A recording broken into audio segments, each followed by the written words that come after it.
きはビオラ、二人の別れを知って歌うのよ。雨は何の色、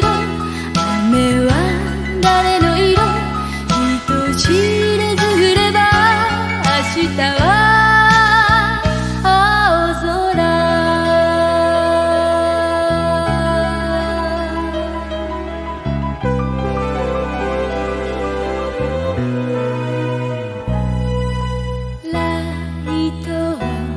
浴びて歌いかけるあなた、とても眩しく遠く感じる学園祭のコンサートの音に書いたいた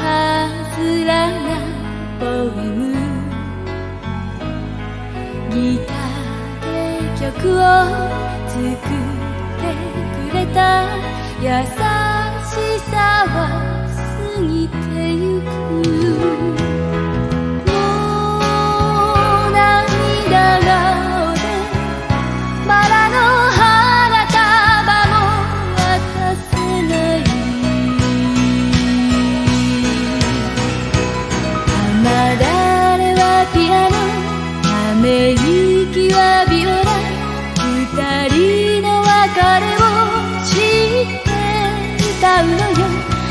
雨は何の色、雨は誰の色、ひとしきり降れば思い出に変わるわ。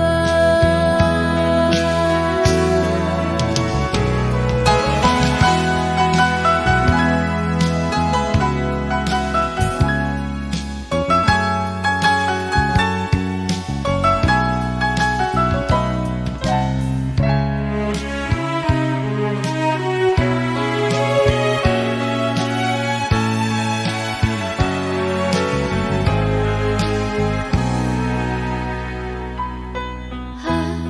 手で終わる綺麗